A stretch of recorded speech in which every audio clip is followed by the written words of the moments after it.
ततो जगन्मङ्गलमङ्गलात्मना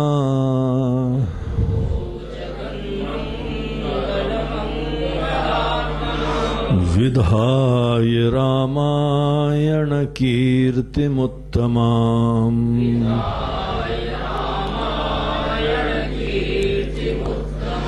चचार पूर्वाचरितं रघुत्तमो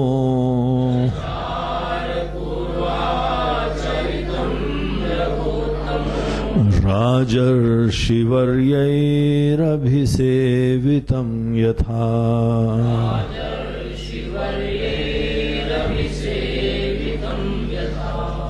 तो इस तरीके से श्री राम गीता का श्री गणेश भगवान श्री राम की जो व्यवस्था थी, जो राज्य था, जो चरित्र था, जो व्यक्तित्व था, उसका संक्षिप्त विवरण से श्री गणेश होता है कि यहाँ के जो राजा थे वो मंगलात्मा थे, जिनका जीवन, जिनका प्राण, जिनकी प्रत्येक सांस, जिनकी सोच जो इंस्पायर्ड रहते थे सबके कल्याण के लिए। धन्य है वो राज्य जहां पे ऐसे राजा हों, धन्य है वो जगह जहां पे कोई किसी की खुशी के लिए जीता हो। और इसीलिए वहां पे निश्चित रूप से हर प्रकार की खुशहाली, समृद्धि और सभी पुरुषार्थों की सिद्धि का मार्ग प्रशस्त होता है। एक अच्छा राजा होता है तो ही अर्थव्यवस्थाएं अच्छी होती हैं। अच्छा राजा का योगदान होता है लोगों की मनोकामना की पूर्ति के लिए भी। सब खुश रहें इसके लिए भी जो हमारे वरिष्ठ होते हैं, प्रबंधक होते हैं, उनका योगदान होता है। अगर हर लोग अपने यहां पे मन के अंदर प्रसन्न होते हैं तो उन लोगों का कार्य भी अच्छा होता है। और साथ ही साथ अगर सब धर्माचरण करते हैं, सबकी खुशी में खुशी होती है सब लोगों के अंदर, इसमें भी राजा का योगदान, प्रेरणा, पुरस्कार, दंड की व्यवस्था, सब इस चीज में बहुत बड़ा योगदान देती है। तो इसीलिए जैसे हम लोग पूरे देश, पूरे समाज के लिए राजा का स्थान देखते हैं, उसी प्रकार से घर के वरिष्ठ लोग भी घर के राजा होते हैं। प्रत्येक घर एक ऐसी छोटी सी दुनिया है जहां पे घर के वरिष्ठ लोग वहां के राजा होते हैं। उसके संचालक, उनकी दृष्टि, उनकी सोच, उनका व्यक्तित्व बहुत महत्वपूर्ण होता है कि घर के लोगों के अंदर कैसी खुशहाली है, कैसी प्रसन्नता है, कैसा विकास हो रहा है। ये सब चीजें कर्मों पे नहीं छोड़ी जाती हैं। हम लोग कैसी भी परिस्थिति लेके उसको सही दिशा में मोड़ने का सामर्थ्य अपने अंदर रखना चाहिए। कर्म जो हम लोगों के पुराने हैं, ये केवल परिस्थितियां देते हैं, और परिस्थितियों को मोड़ सकना ये पुरुषार्थ का स्थान होता है। कभी भी परिस्थितियों के हाथ में नहीं जीना चाहिए। हमारी किस्मत, हम क्या करें, हमारे शनि ग्रह है, राहु ग्रह और ये ग्रह वो सब खराब है, इसीलिए तो मुसीबत है। जिन लोगों के अंदर जीवन की समझ नहीं होती है वो ही इस प्रकार की दीनता का जीवन जिया करते हैं। अगर हमारी कुछ किस्मत होती है तो किस्मत को बनाने वाले भी हम ही तो होते हैं। किस्मत अगर हम बनाते हैं तो हम कैसे भी अपनी किस्मत को बदल सकते हैं, ये हमारे पास सामर्थ्य होता है। इसीलिए कभी भी इंसान को किस्मत के ऊपर नहीं रोना चाहिए, बल्कि ज्यादा किस्मत की चिंता ही नहीं करनी चाहिए। जो व्यक्ति अगर अपनी किस्मत की चिंता भी करता है वो अपने जीवन में नुकसान लाता है। यद्यपि ज्योतिष शास्त्र है, उसका स्थान है, लेकिन ज्योतिष शास्त्र या किसी भी शास्त्र का जब दुरुपयोग करा जाता है तो वो घातक हो जाता है, बहुत ज्यादा नुकसान वाला हो जाता है। जैसे वास्तुशास्त्र बड़ी अच्छी चीज है, लेकिन अगर वास्तुशास्त्र का दुरुपयोग करें तो बड़ी मुसीबत हो जाती है। ज्योतिष शास्त्र भी आज के समय, भले वास्तुशास्त्र हो, ज्योतिष शास्त्र हो, पूजा पाठ हो, भजन हो, योग हो, ये कटु सत्य है, इन चीजों का दुरुपयोग हो रहा है। इनका वास्तविक परिप्रेक्ष्य में प्रयोग नहीं होता है, और इसीलिए लोग बेचारे जब अज्ञानी होते हैं ना, जब पता नहीं होता है जीवन के बारे में, उसको पीड़ा हो रही है, असफलता हो रही है, मुसीबत हो रही है, बड़े विरले हैं जो हमारा ध्यान अपने ही कर्म, अपनी सोच, अपनी दृष्टि, अपने मन की तरफ मोड़ते हैं। बोलते नहीं नहीं बेटा, तुम्हारा प्रॉब्लम नहीं है, वो तो तुम्हारे घर की खिड़की का प्रॉब्लम है, लो, तुम्हारे घर की एंट्री का प्रॉब्लम है। अब उसका बेचारे घर में है फ्लैट, मल्टी में फ्लैट है, और 7वें माले पे रहता है, और घर का जो है एंट्री साउथ डायरेक्शन में है। और उसने बोला अगर तुम्हारी एंट्री नॉर्थ डायरेक्शन में होती तो कल्याण हो जाता। अब सोचो, क्या पैराशूट से ऊपर नीचे आओगे क्या? हा? या अपने लिए कोई रस्सी लगाओगे चढ़ने उतरने के लिए? लेकिन उन लोगों को यही बताया जाता है, वो बेचारे बड़े बेबस होते हैं, किस्मत के मारे होते हैं, और दुरुपयोग है। और वही वास्तुशास्त्री को बुलाओ, उनसे बोलो कोई रास्ता तो निकालो, कुछ है क्या? बोलते हैं हाँ सोचते हैं, थोड़ा महंगा है लेकिन विचार करना पड़ेगा। रिसर्च करते हैं, रिसर्च, और रिसर्च करके फाइनली वो तरीका निकाल देते हैं। जब उनको अच्छी खासी जो फीस वीस दे दी जाती है, बोलते हैं काम करो, दक्षिण दिशा में जो है यम की दिशा है, वहां से एंटर करते हैं, अगर हनुमान जी की फोटो लगा दो तो यमराज जी डर के भाग जाएंगे। हाँ? समाधान हो गया, बोलो सियावर रामचंद्र की जय। ऐसा नाटक चलता है। ये हम सच्चाई आपको बता रहे हैं, ये हम कोई अतिशयोक्ति नहीं कर रहे हैं। उसी प्रकार से यहां पे अनेकों यहां जो ज्योतिष शास्त्र वाले भी हैं, तुम्हारे ग्रह खराब है भैया, ऐसा करो, ये वाली अंगूठी पहन लो और फलाना ये कर लो। आप ये सोच लीजिए, अर्जुन को जिस समय प्रॉब्लम हुई, क्या भगवान ने खिड़की दरवाजा चेंज करने के लिए कुछ एडवाइस करा? पूरी गीता में हम लोग बड़ा आदर देते हैं ना गीता को, अर्जुन के शोक के लिए भगवान ने कोई वास्तु का परिवर्तन नहीं करवाया, कोई ग्रह और नक्षत्र का दोष नहीं बताया। बड़ा आश्चर्य की बात है, ऐसे लोगों के लिए शॉकिंग चीज है ये, जो उसी में अपना जीवन व्यतीत करते रहते हैं, उनके लिए शॉकिंग रियलाइजेशन है ये, रेवलेशन है ये। किसी ग्रह का दोष नहीं बताया, कोई अंगूठी, कोई जंत्री मंत्री, कोई जो है वह गले में हाथ में अनेकों, कहीं नहीं पाया। अर्जुन चिंता क्या करो, अभी ये ताबीज हम लाए, ये पहन लो, सब काम बन जाएगा। क्यों नहीं कहा? भगवान तो सब ज्ञानी है ना। अगर किसी के कोई ग्रहों का संतुलन करने के लिए कोई चीज पहनना है, भगवान ने बोला ही नहीं। ये सोच गलत होती है।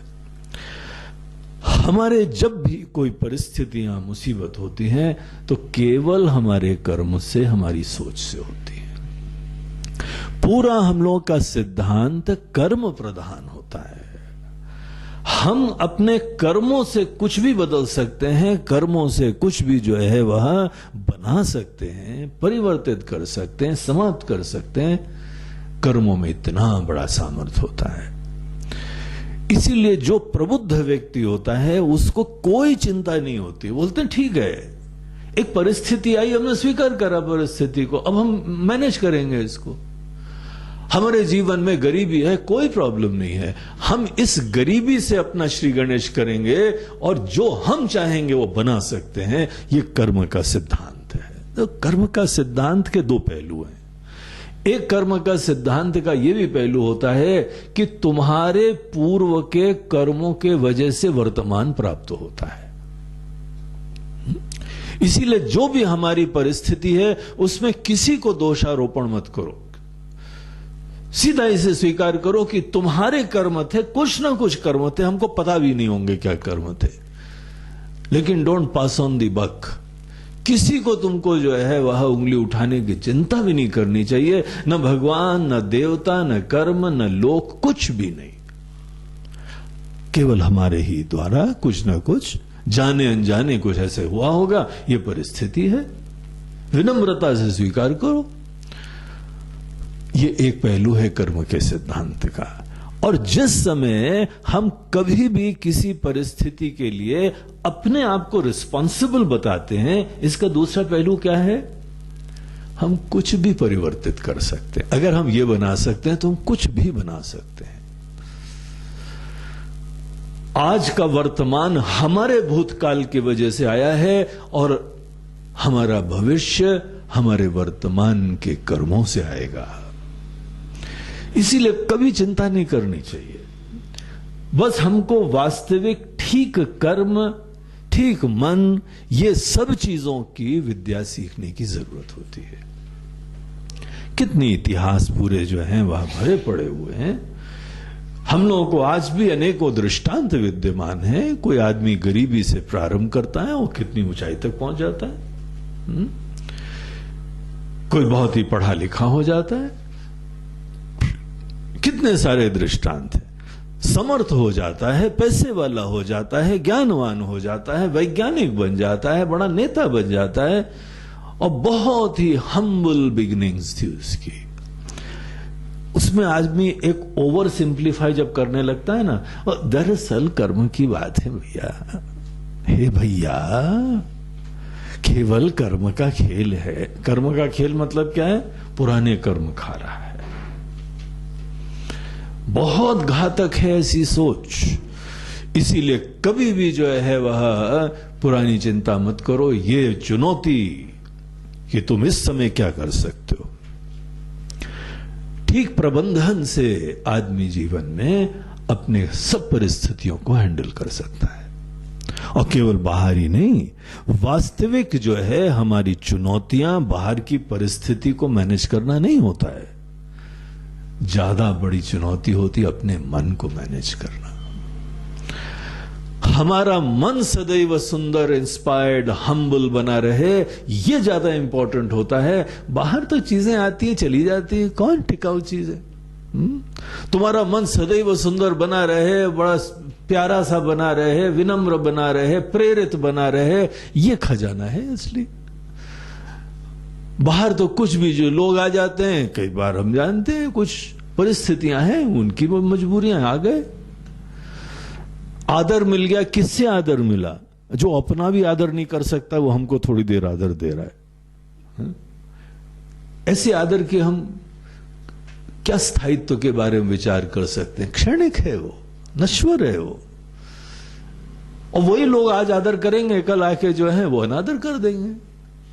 उसमें कोई टिकाऊ भावना नहीं है। इसीलिए बाहर की चीजों को प्राथमिकता न देते हुए अपने मन को सुंदर, शुद्ध, निर्मल बनाना। कर्मयोगी तो अपने जीवन में समत्व को ही लक्ष्य रखता है। भगवान बोलते हैं, अर्जुन योगी बनना है तुमको।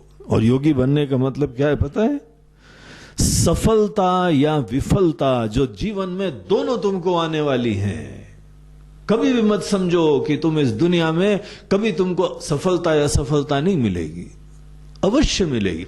जो चलेगा उसको उतार और चढ़ाव दोनों मिलेंगे। जो इंसान आगे बढ़ेगा उसको फूल और कांटे दोनों मिलेंगे। जो इंसान भी जीवन की भिन्न भिन्न परिस्थितियों को देखना चाहेगा, उसको ये अनुकूल प्रतिकूल का सामना करना ही पड़ेगा। यही जीवन है। ये सोचना कि हमी को मुसीबत क्यों होती है, उसको नहीं होती है, आदमी जीना थोड़ी चाहता है। ये केवल जो है वह मीठे फल खाना चाहता है, बगैर मेहनत के। वो क्या जीवन है जहां पे कोई चुनौती ना हो, कोई थोड़ा संघर्ष ना हो? ये अत्यंत आवश्यक है कि जीवन में धूप छांव दोनों बनी रहे। ये हमारे स्वास्थ्य के लिए अच्छा है, जीवन के लिए अच्छा है। हमको वही क्षण याद रहेंगे जीवन के जहां पे संघर्ष और कोई चुनौती आई थी। आपके पूरे अपने जीवन में मुड़ के देखो, ऐसे कोई क्षण तो याद भी नहीं रहते हैं जो सब बड़े मस्ती से निकल गए। जब चुनौतियां आई थी और आपने उन चुनौतियों का सामना करा था, वही तो हमारे जीवन में स्मृतियां रहती हैं विशिष्ट। तो इसीलिए जीवन में जो धूप छांव आती है, जो मुसीबत आती है, जो उतार चढ़ाव आते, कोई चिंता नहीं। समत्वम योग उच्यते। अर्जुन, समत्व को ही योग समझो। इसीलिए तुम अपने मन के अंदर मुड़ के देखते जाओ और भगवान तुमको देते जाएंगे। अगर तुम किसी भी परिस्थिति से जल्दी क्षुब्ध हो जाते हो, भगवान तब तक नहीं छोड़ेंगे जब तक तुम अपने मन को ठीक नहीं कर लोगे। हम बता दें आपको भगवान की सीक्रेट। तुम जल्दी घबरा जाते हो, भगवान तुमको बार बार किसी व्यक्ति के साथ तुम्हारा देख के जो मूड खराब हो जाता है, भगवान ऐसे ही व्यक्ति तुमको हर मोड़ पे देंगे, देख लेना। जब तक तुम नहीं सुधर जाओ, भगवान तुमसे मां जिद्दी है भैया। उन्होंने ठान रखी है तुमको, तुम्हारे मन को परिवर्तन करने की प्रेरणा दे रहे हैं। बड़े साइलेंटली बोलते हैं भगवान। इसीलिए जब तक हम अपने मन को सुंदर नहीं बनाते हैं, जीवन के अंदर भगवान हमको चुनौतियां देते ही रहेंगे। दरअसल भगवान देते नहीं हैं, मुसीबत तो हम अपने मन से क्रिएट कर लेते हैं। मन कमजोर है ना, जब कमजोर मन होता है तो हमको घबराहट लगने लगती है और फिर भगवान दे रहे हैं। उसी परिस्थिति में दूसरे को घबराहट नहीं हो रही है, हम घबराहट से युक्त हो जाते हैं क्योंकि हमारा मन कमजोर है। इसीलिए अपने मन को सुंदर बनाना। गीता का एक बड़ा सुंदर वाक्य है, योगिनः कर्म कुर्वन्ते संगम त्यक्त्वा आत्मशुद्धये। अर्जुन, तुमको पता है कि योगी क्यों काम करते हैं, किस लिए काम करते हैं? बोलते अपने मन रूपी मुकुर सुधारी। मन मुकुर सुधारी। हनुमान चालीसा पढ़ते हैं ना सब लोग। श्री गुरु चरण सरोज रज निज मन मुकुर सुधारी। हमारा जो अल्टीमेट गोल है, ये बाहर की चीजें आई चली गई, ये तो होना ही होना है। और नहीं गई है ना तो थोड़े दिन का रास्ता देखो, अभी तक नहीं गई यार, ये तो जाने ही जाना है इनको। रेडी रहो, सब चीजें जाएंगी। ये रिश्ते नाते, धन दौलत, नाम शोहरत सभी तो जाएगी यहां पे, और थोड़े दिन बाद जीवन भी जाएगा। ये सच्चाई है ना। कोई हम पे कोई किसी प्रकार का विशेष विद्वेष नहीं कर रहा है, ये सत्य है। और जब सब चीजें जाती जाती हैं तो इन चीजों के लिए थोड़े आदमी को अपने जीवन का प्राथमिकता उसको बनानी चाहिए, केवल हमारा मन सुंदर बने। तो जो एक राजा होता है, राजा अच्छी शिक्षा देना, अच्छी प्रेरणा देना, घर के बड़े बुजुर्ग हो जाएं या पूरे देश के राजा हो जाएं, अच्छा जो है बुद्धिमान राजा देश को सुंदर बना देता है। हमने सुना था ना, आप लोगों ने भी सुना होगा, एक बार कोई जापान से डेलीगेशन बिहार गया था। उस समय लालू यादव राज्य कर रहे थे, बड़ी मुसीबत थी। तो उन्होंने आके बोला है कि अरे देखो, बिहार इतना समृद्ध है और नेचुरल रिसोर्सेज और ये वो इतना अच्छा है कि आप हमको एक हफ्ते के लिए बिहार अगर दे दो तो हम उसको जापान बना दें। तो लालू यादव बोलते हैं, अरे उसमें कौन बड़ी बात है, आप एक हफ्ते के लिए जापान दो, हम उसको बिहार बना देते हैं। वहां पे भी हम दुर्दशा उत्पन्न कर देंगे, क्योंकि हमको तो केवल खाना है। और वहां पे हर जगह जब तक हमारा परसेंटेज नहीं लाओ, वो भले गाय और भैंस का चारा भी हो वो भी खाएंगे हम। और जब ऐसे राजा होते हैं तो वहां पे तो कंगाली होनी होती है ना। इसीलिए अच्छे राजा, अच्छे घर के वरिष्ठ लोग ये बहुत बड़ी कृपा होती है। तो भगवान ऐसा राज्य कर रहे थे, सब खुशहाली थी, खुशहाली कि हमको नहीं करनी पड़ती थी। मजेदार बात यह है, हमको खुशहाली भी उत्पन्न दूसरों की नहीं करनी पड़ती है, हमको केवल प्रेरणा देनी पड़ती है। जैसे बच्चे लोगों को पढ़वाना होना तो हमको थोड़ी पढ़ाना पड़ता, हमको तो प्रेरणा देनी पड़ती ना, हमको आशीर्वाद देना पड़ता है, हमको व्यवस्था थोड़ी करनी पड़ती। पढ़ाई तो वो खुद करेगा। अगर वास्तविक अच्छी प्रेरणाएं दोगे तो अंदर से प्रेरणा, मेहनत खुद जगती है ना, और वो अपने आप आगे बढ़ जाता है। इसीलिए ये सब मैनेज करने की चीजें होती हैं, प्रबंधन की चीजें होती हैं। और जो अच्छा प्रबंधन मनुष्य के मन का, जीवन का, सबका जानता है ना, वो अच्छे प्रबंधन के बाद फिर रिलैक्स भी हो जाता है, क्योंकि उसको पता है ये सब मैनेज कर लेंगे।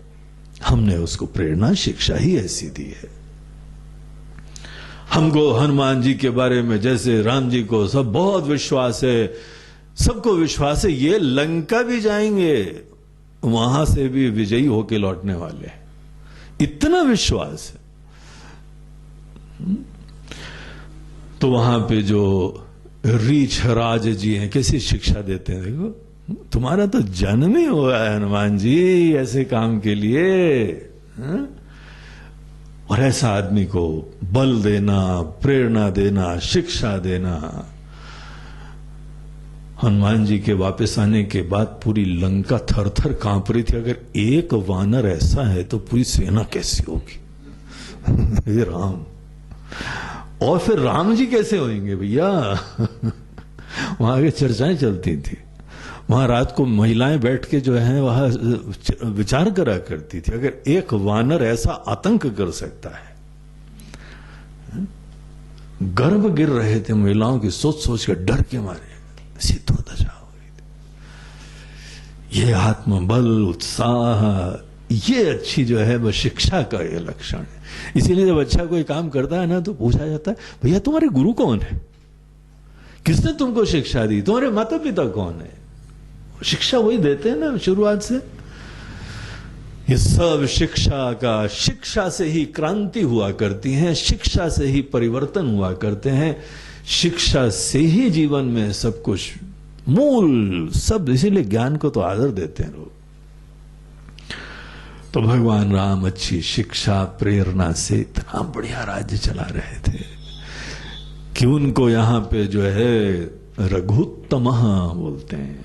रघुकुल में उत्तम है, श्रेष्ठ है, सर्वश्रेष्ठ है। रघुकुल के अंदर एक्सेल कर दिया इन्होंने तो अपने पूरे मैनेजमेंट को, पूरे राज्य के संचालन को, अद्भुत हो गया है।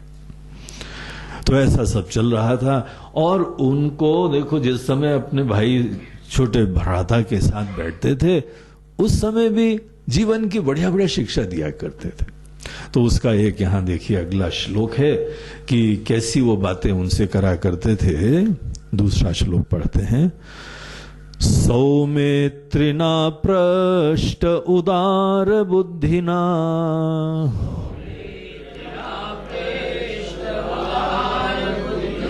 राम कथा प्राह पुरातनी शुभा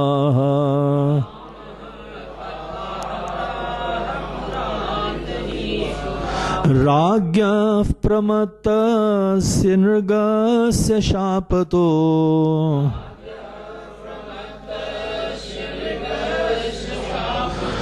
द्विजस्य तिर्यक्त्वमथाह राघवः।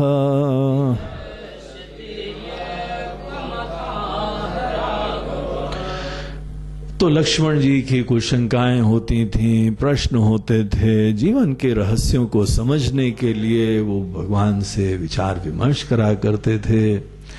एक चीज जो है लक्ष्मण जी को समझने में काफी दिक्कत होती थी कि कई बार हम लोग देखते हैं कि जीवन में कर्म के सिद्धांतों के दृष्टिकोण से, देखो कर्म का सिद्धांत ही हमारे जीवन का प्रधान सिद्धांत है, वेदों का सिद्धांत है। इस कर्म के सिद्धांत के हिसाब से जो हम करेंगे उसी का फल मिलता है। तो वो उनको दिखाई पड़ता था कि ये देखो सीता जी का जीवन इतनी जो है वह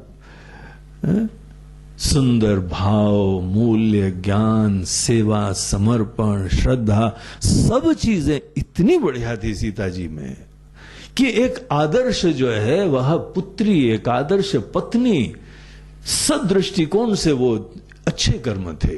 इन शॉर्ट, सदैव अच्छा सोचना, अच्छा करना, धन्य हो जाए। कोई ऐसी जो है पुत्री या पत्नी प्राप्त करके सपना लोग देखते हैं ऐसी, ऊपर से सौंदर्य, मन की सुंदरता, कर्म, विचार, निष्ठा, सेवा, श्रद्धा, एक्सेल, अद्भुत। लेकिन उनको जीवन में ऐसी समस्याएं कुछ हुई कि वो समझ में नहीं आता था, इनको क्यों कष्ट हो रहा है भाई, बाकी लोग को तो ठीक है, इनको क्यों मुसीबत हो रही है। अब हम लोग सोचते हैं भैया हमारे कर्म अच्छे रहे तो हमको क्यों मिलना है ऐसा। जब हमने कोई गलत करा ही नहीं है तो हमको ये मुसीबत क्यों हुई। और छोटी मोटी मुसीबत नहीं, कई बार भयंकर मुसीबत मिलती है, जैसे अपने पति से ही दूर कर देना, घर से ही दूर कर देना, इतनी बड़ी बड़ी जो है मुसीबतों की संभावना जीवन में होती है। तो जो आदमी कर्म के सिद्धांतों के ऊपर विश्वास रखता है, कई बार उसको शंका होती, चिंता होती, क्यों ऐसा क्यों हुआ और हमारे साथ ऐसा क्यों हुआ। कभी हमने किसी का बुरा नहीं चाहा, क्यों हो गया हमारे साथ, वाई मी, हमको ये क्यों सामना करना पड़ रहा है। हमने सेवा करी है, सच्चाई करी। कई बार हम लोग देखते हैं ऑफिस में इतने करप्ट लोग हैं, हम सोचते हैं हम तो बड़े सत्यवादी हैं, हम तो बड़े निष्ठा वाले हैं। हमारी सत्य निष्ठा और ये सब चीजों के वजह से हमारे आज दुर्दशा है, खाने के लाले पड़े हैं, और जो नालायक था, जो दुष्ट था, जो राक्षस था, वो बड़ा समृद्ध है।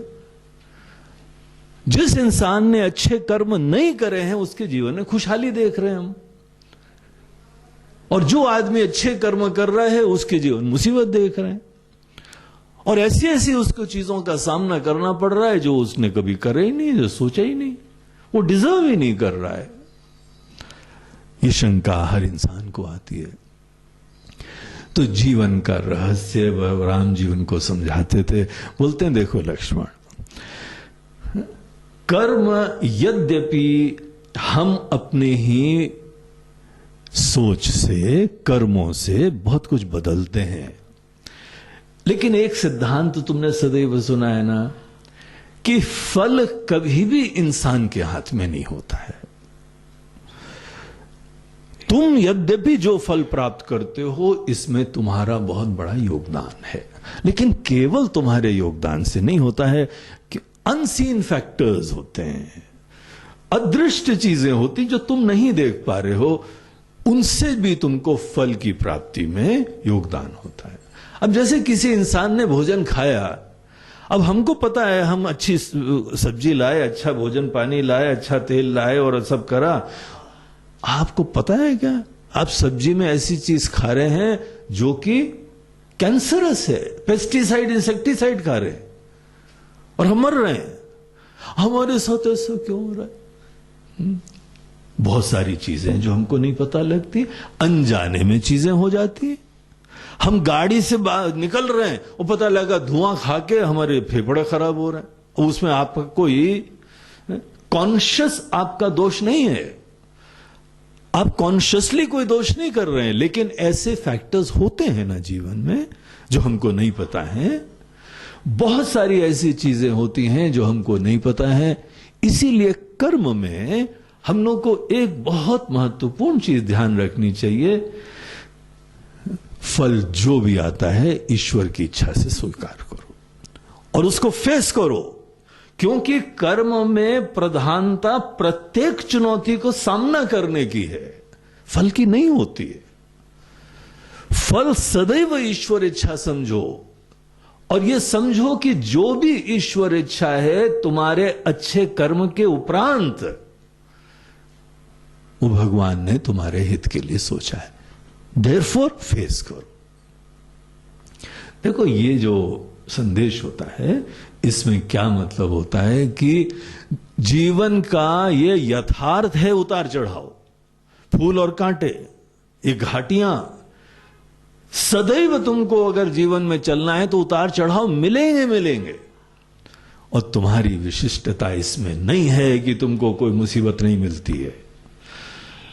तुम्हारी विशिष्टता इसमें होनी चाहिए कि कैसी भी भगवान चुनौती दीजिए, हमको ऐसा ज्ञान और बल दीजिए कि हम उसको मैनेज कर सकें। देखो, थोड़ा सोच का परिवर्तन हो गया, ये बड़ा महत्वपूर्ण ज्ञान है। कर्म के क्षेत्र में हमारी खुशी किससे होती है, हमको प्रेरणा किससे मिलती है, कैसी परिस्थिति आती है अगर हमारे मन में वो प्रधान हो गई, सब अच्छा है, सब खुशहाली है, तो तुमने मिस कर दिया, यह मिस दी बोट। और अगर तुमने ये रखा है कि कैसी भी खुशियां भी हो उसको भी तुम भगवान का प्रसाद स्वीकार करना, मुसीबत हो उसको भगवान की इच्छा स्वीकार करना, उनके द्वारा प्रदत्त चुनौती स्वीकार करना, और बेस्ट पॉसिबल वहां पे तुम अपनी रिस्पॉन्सेस देना, जो भी तुम्हारी प्रतिक्रिया हो सकती है तुम बेस्ट पॉसिबल देना। इसीलिए जो बड़ी बड़ी भी मुसीबतें होती हैं, कभी मत बोलना हमको ऐसा क्यों है, ये सोच भी नहीं आनी चाहिए, ये गलत ज्ञान है। क्या हनुमान जी ने बोला भगवान से, भगवान वाई मी, रावण की लंका में अकेले हमको, भगवान हम आपके इतने अच्छे भक्त रहे हैं, भगवान सेवक रहे हैं, ये हमको सुसाइड क्यों आप करवा रहे हैं। उस समय रावण की हालत था, देवता लोग भी भगवान के पास जाके उनसे अवतार के लिए निवेदन करके आए थे, भगवान इसको आप हैंडल कर सकते हैं, हमारे बस की बात नहीं है। ये रावण का रेपुटेशन थी उस समय। ऐसे रावण के दुर्ग के अंदर, उसके महल में, उसके पूरे राज्य में अकेले हनुमान जी को भेजा जा रहा था। और अगर हनुमान जी उन भक्तों के टाइप के होते कि भगवान हम आपके भक्त हैं, देयरफॉर आपको लड्डू चढ़ाएं भगवान, आपके जो भी पसंद के फूल हैं तोड़ तोड़ के लाएं, भले हम पड़ोसी के बगीचे को उजाड़ करके लाए हों, कैसा भी हो, लेकिन लाए हैं भगवान हम। आपको जो पसंद है वही रंग के हमने कपड़े चढ़ाए थे और वही जो है फूल चढ़ाए थे और वही मंत्र उच्चारण करा था। यद्यपि अंतिम लाइन भूल गए थे थोड़ा सा श्लोक की, वो हमने कुछ भी अपनी तरफ से लगा दिया था, लेकिन पूरी कोशिश थी। भगवान हमारा भावना देखिएगा, बहुत पवित्र है भावना, बहुत ध्यान से करा था। भगवान हमको मुसीबत क्यों दिया। कैसे हनुमान जी भगवान से कभी कोई शिकायत नहीं करी उन्होंने तो ये बोला अगर भगवान सोचते हैं हम कर सकते हैं तो हम कर सकते हैं। अगर भगवान, हमारे भगवान को विश्वास है कि हम कर सकेंगे मुसीबत का सामना, चुनौती का सामना, इसीलिए तो हमको चुनौती दी है। परिस्थिति देने वाले हमारे भगवान होते हैं। और अगर भगवान ने हमको परिस्थिति दी है, कैसी भी चुनौती दी है, ये भगवान का हमारे प्रति विश्वास का सूचक है कि हम कर सकते हैं। हमको याद है कि हम जिस समय पढ़ के निकले अपने वेदांत आश्रम से, गुरुजी के आश्रम से, तो हम वहां पे पहले जो है स्टूडेंट थे जिसको कोर्स खत्म करते आचार्य पद दे दिया गया था। वेदांत का पढ़ाने की जिम्मेदारी, अभी 3 साल हमने केवल पढ़ा था, हमारे लिए बहुत बड़ी मुसीबत थी, क्योंकि हमको वेदांत के प्रति इतना आदर था कि ये एक सागर है और हमको भी थोड़ा सा जो है ना 2-4 पेबल्स बीन के लाए हैं हम, हमारी स्थिति मात्र यही है।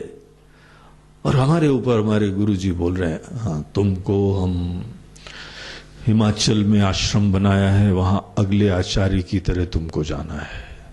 हमारे पैरों के नीचे से मानो जमीन ही निकल गई, लेकिन हम कुछ बोले नहीं है। बोला ये महाराज जी सोचते रहे कि ये हम कैसे कर पाएंगे, क्योंकि हमको अभी तक ज्ञान नहीं है।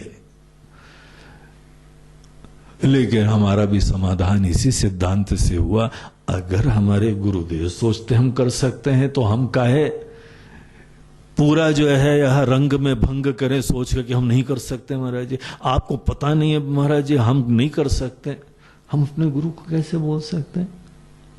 हम भगवान को क्या बोल सकते हैं? भगवान आपको पता नहीं है हमारी हालत बड़ी दुर्दशा है। बोलते हैं बेटा हम तुम्हारे दिल में बैठे हुए हैं ना, तुम्हारे अंदर क्या क्या चल रहा है दुनिया तो नहीं जानती, हमसे क्या छुपा है, हम सब जानते हैं। अगर भगवान चाहते हैं, भगवान समझते हैं कि तुम कर सकते हो, कभी शिकवे शिकायतों में अपनी एनर्जी मत वेस्ट करना। साहस से उस चुनौती को डील करो, give out your best, face करो उस परिस्थिति को और उसको सामना करने के लिए हम पूर्ण विश्वास से अपने आप को समर्पित करें, वो ही मदद करते हैं। एक बार आदमी बढ़े तो हनुमान जी बढ़ के गए, वहां पे किसी का आता पता नहीं था और ऐसे घर में पहुंच गए जहां पे राम राम की आवाजें आ रही थी। हनुमान जी बड़े खुश हुए, बोले यार लंका में भी कौन यहां पे ऐसा राम भक्त मिल गया हमको, क्या भगवान की कृपा है। उन्होंने एड्रेस बता दिया, उन्होंने अशोक वाटिका में जाने की युक्ति बता दी, पूरा रहस्य बता दिया। अरे तुम बढ़ो तो तुमको सब मिलेगा, तुम बढ़े नहीं रहे हो तो पता कैसे चलेगा। आगे तुम अपने खुद ही ब्रेक लगा लेते हो गाड़ी में, नहीं जा ही नहीं सकते, no chance, I know my competencies in, हम जा ही नहीं सकते। तो लक्ष्मण जी को जो है वो बताया करते थे, लक्ष्मण देखो जीवन का जो रहस्य है उसमें तुम कैसी भी परिस्थितियों के सामना करने के लिए मानसिक रूप से तैयार रहो। तुम्हारी सोच भी इसमें नहीं होनी चाहिए कि हमको यह परिस्थिति क्यों मिल रही है। वो सोच घातक है, वो सोच दोषवान है। अगर कोई इंसान गलत कर्म करते हुए थोड़ी देर के लिए फल प्राप्त कर रहा है तो आप कभी उसको बुद्धिमान मत समझना। यद्यपि गाड़ी है, घोड़ा है, घर बार है, लंबा चौड़ा है, वो यही सब तो ला पाएगा और क्या ला पाएगा। धन सब चीजें नहीं लाता है, धन वस्तुएं लाता है, खुशहाली नहीं लाता है। को पता है ऐसे लोग रात को सोने के लिए भी तरसते हैं, बाकी सोना तो पूरा तिजोरी में भरा हुआ है, मगर वो वाला सोना नहीं आता है, वो नींद नहीं आती उनको, करवटें बदलते रहते हैं। तनाव, टेंशन, विकार, विकृति, चिंता, यही सब भरा रहता है, नरक होता है जीवन। बस पहले अनकंफर्टेबली दुखी थे, अब कंफर्टेबली दुखी हैं। The evolution, the great evolution. बहुत ही आलीशान घर में अब दुखी होते, क्या बात है यार, दुखी हो तो ऐसे हो, नहीं क्या झोपड़ी में बैठ के दुखी होते हो, आलीशान घर में बैठ के दुखी हो, बस इतना ही तो होता है। कैसी परिस्थिति हमको आती है, तुम्हारा कर्म का प्रयोजन क्या है। कर्म का प्रयोजन, यद्यपि तुम परिस्थिति बदल सकते हो और बदलोगे, लेकिन तुम्हारी प्राथमिकता परिस्थिति नहीं होनी चाहिए। वो डिपार्टमेंट भगवान को छोड़ो। केवल हर परिस्थिति में, कैसी भी परिस्थिति होती है, तुम मात्र अपने ही अच्छी सोच, अच्छी रिस्पॉन्सेस, उसी को अपना चैलेंज समझो। वही तुम्हारी चुनौती, उसमें आनंद हो, तुमको खुशी हो, तुमने कर लिया, चुनौती का सामना करा है, जो तुमको उसका आनंद होगा ना, वो दुनिया नहीं समझ पाएगी, और तुम ही समझ पाओगे। जो लोग ऐसी चुनौतियों का सामना करते हैं, दुनिया तो कहां है समझेगी, घर वाले नहीं समझते हैं कई बार आदमी को। इसीलिए ये उम्मीद भी करना कि हमारी सब बातें सब समझ जाएंगे, ये भूल होती है। भगवान और गुरु के अलावा शायद ही तुमको कोई समझ पाए। ये सच्चाई है, कटु सत्य है। बेचारा अपने आप को नहीं समझ रहा, हमको क्या समझेगा यार। कोई इंसान खुद ही अपने अंदर चिंता और अज्ञान में पड़ा रहता है, हम उससे उम्मीद करें हमको जो है आदर दिया करो। हम अपने को आदर दे नहीं पा रहे हैं यार, तुमको आदर दें। इसीलिए कभी जो अच्छे कर्म का प्रयोजन परिस्थिति सापेक्ष नहीं होता है। अच्छे कर्म का प्रयोजन अपने मन मुकुर सुधार ही होता है। कैसी भी परिस्थितियां क्यों ना हो, अगर कर्म में तुम्हारे मन को सुंदर बनाने की प्राथमिकता हो गई है, वो प्रधान हो गया है, तो तुम सही पथ पे हो। तो यार राम जी अपने छोटे भ्राता को ये शिक्षा दे रहे थे, और यहां पे जो है वो ग्रंथकार एक विशेष कथा का उल्लेख करते हैं जहां पे ऐसी कुछ घटना थी। रामः कथा प्राह पुरातनी शुभा राज्ञः प्रमत्तस्य नृगस्य शापतो द्विजस्य तिर्यक्त्वम् अथाह राघवः। तो राघव जो है महाराज नृग की एक बार विशेष रूप से, लक्ष्मण जी का प्रॉब्लम यही था ना, तो इनको बार बार ये कथा हाईलाइट करके समझाया करते थे। बोलते लक्ष्मण तुमको महाराज नृग की कहानी पता है? बहुत अच्छे राजा थे, बड़े धर्मनिष्ठ राजा थे, दिन रात अपनी प्रजा की सेवा करा करते थे। सपने में भी वो केवल यही सोचा करते थे कि हम और अच्छा सबका कल्याण कैसे करें।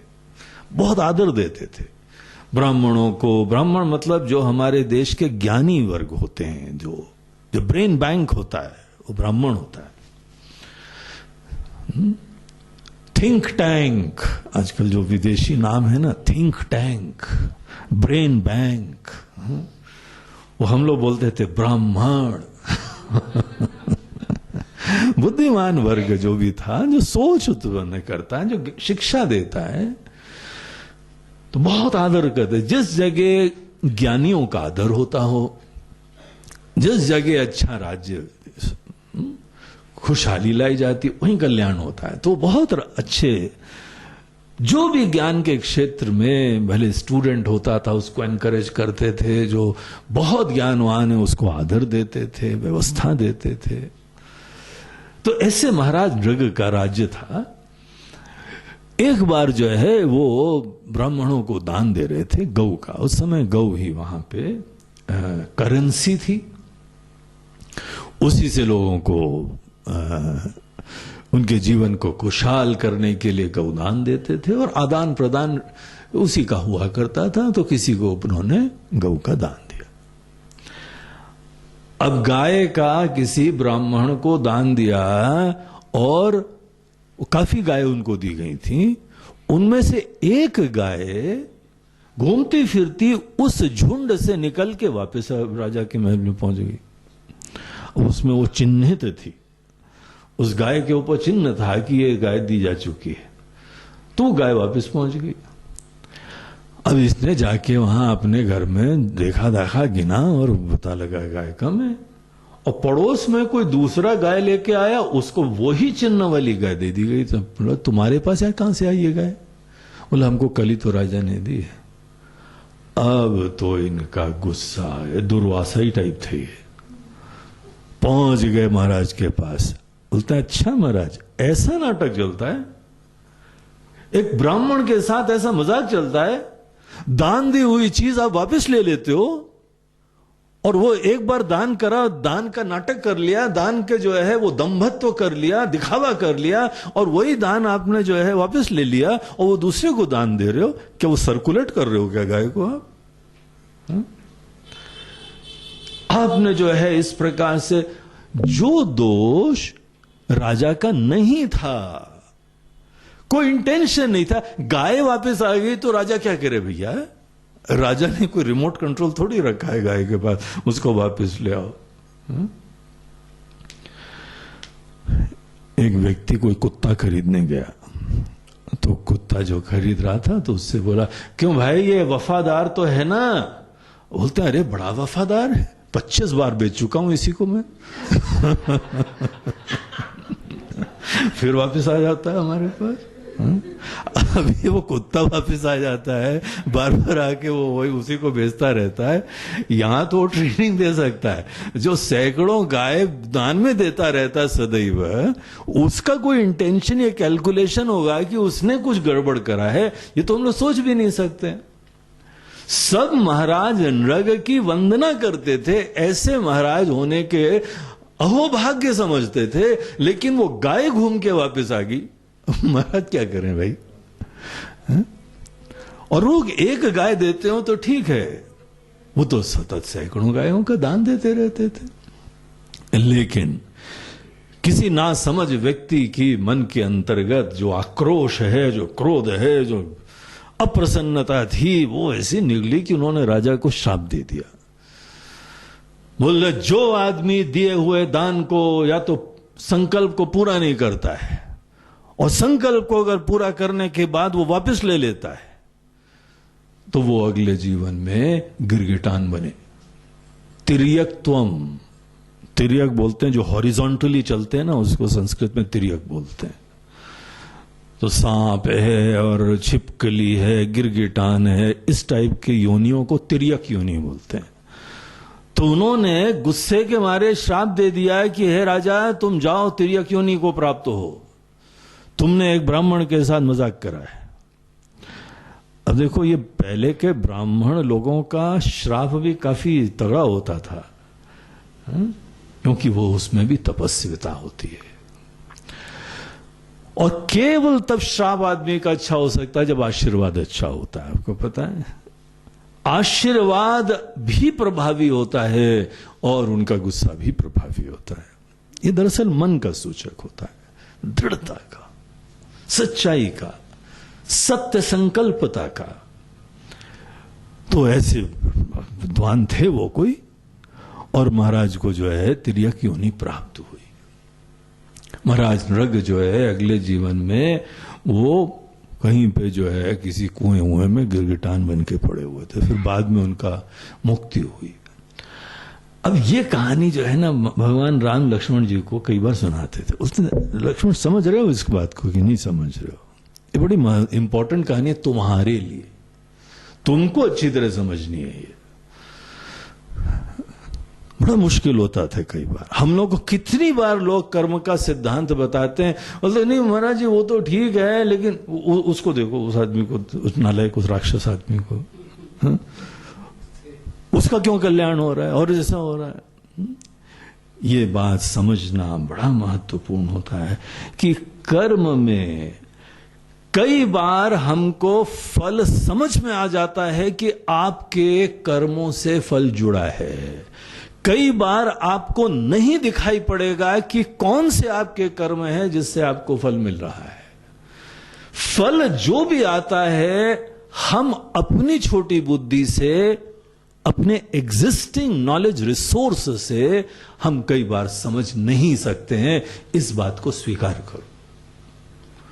एक जीवन की सच्चाई है ना। कोई आदमी यहां पे, हम ऐसी दुनिया में क्यों आए हैं जहां मुसीबत है, काश हम अमेरिका में पैदा होते।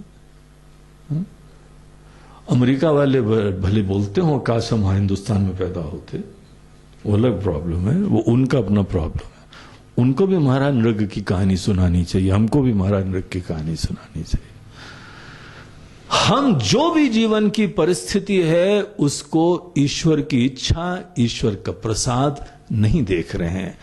हमारे लिए कर्म अपने मन को सुंदर बनाने का टूल नहीं है।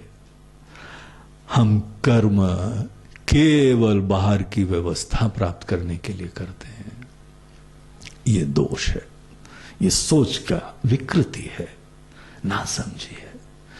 जब भी इंसान कर्म करते हुए अपने मन को सुंदर बनाने के बजाय बाहर के फल की प्राप्ति की इच्छा करता है, वो नासमझी, इमेच्योरिटी का सूचक होता है। एक सूक्ष्म भेद है, देखो, समझने की बात है। हर इंसान को फल तो चाहिए, और हम ये कर्म करेंगे हमको फल मिलते हैं, हमको पता है, लेकिन कई बार नहीं मिलेंगे। आपने बहुत अच्छी तरीके से मेहनत करा, घर बार बनाया, और पता लगा कि नेताओं ने आपके घर का ही विभाजन कर दिया है, देश का पार्टीशन कर दिया है, और आपको सब घर बार छोड़ के देश निकाला करना पड़ रहा है। क्या गलती करी आपने?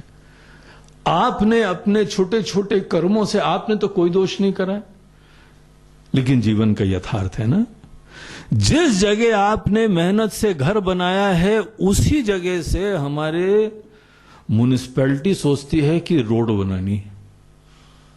क्या करो, तोड़ना है घर, पैसे ले लो। अरे हमारे पैसे क्या, तुम्हारे पैसे से तुम्हारा दोबारा घर थोड़ी बन जाएगा, है? नहीं नहीं, बस निकालना है। कैसा शॉकिंग लगता है इंसान को। वाई मी, भगवान आपकी इतनी पूजा भजन करा है और हमारे घर के ऊपर ही दृष्टि पड़ी इनकी। वो पड़ोस वाले की रोड वहां क्यों नहीं निकल रही, हमारे वहां से क्यों निकल रही? कितने सारे हैं। चलो कई बार हमारी जो है नेता लोग और म्युनिसिपैलिटी नहीं, चलते हुए हमारा MiG-21 आपके घर का ही रास्ता देख लेता है, धाए से हमारा MiG कहीं पर भी लैंड कर सकते हैं आजकल, समझ लेना। पायलट के कंट्रोल में नहीं होता है भाई, तुम्हारे कंट्रोल में क्या होगा? कितनी भी घंटी बजा लो, इससे थोड़ी होता है कि MiG तुम्हारे घर का रास्ता नहीं देखेगा। और चलो छोड़ो MiG को, वो पहले था ना, वो कौन सा हवा में सैटेलाइट, स्काईलैब। हाँ, स्काईलैब गिरने वाला था तो पूरे सारी दुनिया में कैसी मुसीबत थी, कहां गिरेगा यार, कहां गिरेगा। स्काईलैब हमारे घर के रास्ता न ढूंढ ले। सब लोगों की रात की नींदें खराब हो जाती थी। अब उन्होंने से पूछो कहां गिराओगे, ये बोलते हमें को नहीं पता। Hands up. अब क्या करें हम? अर्थात हमारे सत्कर्म के उपरांत जो भी फल आते हैं, जो भी परिस्थिति आती है, ये ईश्वर की इच्छा का डिपार्टमेंट ही सदैव समझना। मत समझना कि तुमने थोड़े अच्छे कर्म कर लिए हैं, देयरफॉर तुमको कोई चुनौती नहीं मिलेगी, तुमको कोई मुसीबत नहीं मिलेगी। ऐसी सोच दोषवान है। ऐसी सोच इंसान के पूजा के कर्म को, सबको जो है वह एक भिन्न लेवल का दिखाती है। उस लेवल को क्या बोलते हैं पता है? सकामता। जिस समय आदमी सकाम कर्म करता है, सकाम भजन करता है, तभी आदमी सोचता है हमको ये क्यों मिला है, क्योंकि हमको तो कुछ और मिलना चाहिए था। आदमी को अभी भी ये बात समझ में नहीं आई है कि परिस्थिति ईश्वर की इच्छा से आती है। खूब मेहनत करो, जनरली ये प्रॉब्लम नहीं आएगा, लेकिन वंस इन अ व्हाइल आएगा। जनरली तुम देखोगे मेहनत करी है, तुमको बड़े तनख्वाह मिल रही है, इज्जत मिल रही है, प्रेम मिल रहा है, खुशहाली मिल रही है, सब मिल रहा है। लेकिन कई बार हमको जीवन में ऐसी परिस्थितियां होंगी, ये सत्य है, जीवन का कटु सत्य है, जो तुमने कुछ भी नहीं करा है तो भी तुमको मुसीबत का सामना करना पड़ेगा। और जो इंसान को अगर ठीक से श्रद्धा नहीं है, उसकी श्रद्धा टूट जाएगी, खत्म हो जाती है। हमने अनेकों घर देखे हैं ऐसे।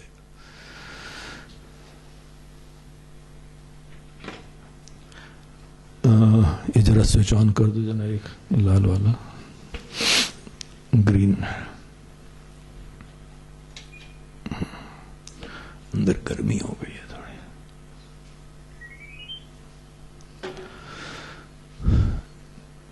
ऐसे अनेकों लोग, एक बंबई में लोनावाला के पास एक दंपत्ति था, उनके हाल में शादी हुई थी। लोनावाला रेलवे स्टेशन पे पति पत्नी दोनों खड़े थे, बड़े धर्मनिष्ठ थे, बहुत ही जो है पूजा पाठ वाले थे। वहां से ट्रेन आई और उस पति का जो है पता नहीं कैसे पैर वैर फिसल गया, बेचारा ट्रेन के सामने, वो चल रही थी ट्रेन, गिर गया, खत्म हो गया। अब उस औरत के ऊपर क्या बीती होगी। राम ने सब तीर्थ करें, सब भजन करें, सब संतों के पास गए और ये पूजा पाठ है वो, हमारे साथ ऐसा क्यों हुआ? कुछ मतलब नहीं है भजन से, कुछ मतलब नहीं है पूजा से, कुछ मतलब नहीं है सब कर्म से, हमारे साथ ऐसा हो रहा है, उसने सब बंद कर दिया, छोड़ छाड़ दिया, नास्तिक हो गई वो। ये जीवन का सत्य है। जनरली तो हमारे सत्कर्म इमीडिएट फल दिखाई देते हैं। आप अच्छा कर्म करोगे, सब लोगों का स्नेह प्राप्त होता है, आदर प्राप्त होता है, खुशहाली होती है। आप मेहनत कर रहे हो, घर के अंदर सब खा पी रहे हैं, खुश हैं, लेकिन ऐसी जीवन की परिस्थितियां होती हैं, हम इसकी उपेक्षा नहीं कर सकते। हमारे सब अच्छे कर्म के उपरांत भी जीवन में कई बार घातक मुसीबतें आती हैं। ज्योतिषी लोग अपने हिसाब से समझा देते हैं, बोलते हैं दरअसल तुम्हारे कर्म की बात नहीं है, ये तो 7.5 है। अब मन को सांत्वना लगती है कि चलो कोई वहां पे 7.5 नाम की चीज होती होगी और टल जाएगी थोड़े दिन बाद। वो धीरज बंधाने के लिए ये सब भाषा है, लेकिन सच्चाई क्या है कि इस समय तुमने कर्म करें, उसके उपरांत भी तुमको कुछ चुनौती मिल रही है, मुसीबत में हिला देता है जीवन। अब ज्योतिषियों की भाषा अपनी है, वो बोलते हैं देखो जिस समय शनि देवता की दशा प्रारंभ होती है उस समय सब ले लेते हैं तुम्हारा, सब लूट ले जाते, सब करोड़पति से रोडपति बना देते हैं तुमको, ऐसी दुर्दशा कर देते हैं। हाँ, जो फकीरी के रास्ते पे है, जो सब अपना मुक्त होना चाहता है, वो तो नाच उठता है, बोलता है अरे भगवान थैंक यू सो मच, हम तो एनीवे विरक्त होना चाहते थे, अब आप आए हैं। तो एक संत को बताया, महाराज जी 7.5 ही चालू है, वो नाचने लगे, बोलते धन्य हो यार, ये सब घर बार जो है ना छूट नहीं पा रहा था, भगवान छुड़ा देंगे सब, क्योंकि वो तो आते हैं जब छुड़ाते ही छुड़ाते हैं। ये इनकी भाषा है, ये बताने के लिए कि तुम अपने कर्मों से कई बार परिस्थिति को कनेक्ट नहीं कर पाओगे, इसीलिए तुमको एक मॉडल देना पड़ता है, एक सोच देनी पड़ती है, तब जाके तुम इस परिस्थिति से अपने आप को कनेक्ट कर पाओ। सीधी सी बात यह है कि परिस्थिति को, जो भी परिस्थिति आती है, उसको अपने भगवान की इच्छा समझना। और अगर हमको भगवान ने दिया है तो हम उसका सामना कर सकते हैं, यह हमारे लिए आवश्यक है। सबसे अच्छी चीज ये हमारे लिए भगवान आवश्यक समझ रहे। भगवान हमको इंजेक्शन क्यों लगवा रहे हो आप? भैया तुम्हारा रोग ऐसा है कि तुम इंजेक्शन से ही कल्याण होगा तुम्हारा, लगवा लो।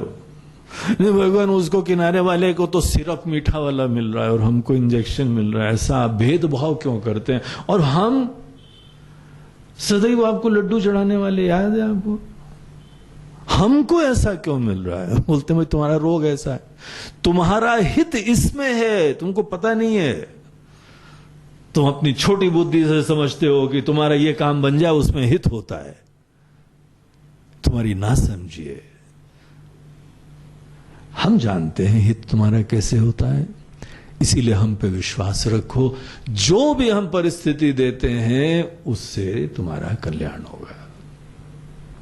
ये सोच कि हर परिस्थिति ईश्वर के द्वारा दी हुई है। हम लोगों का जो जीवन होता है वो बैडमिंटन का खेल होता है। इधर से हम सर्विस करते हैं और वहां से रिटर्न होके आती है शटल।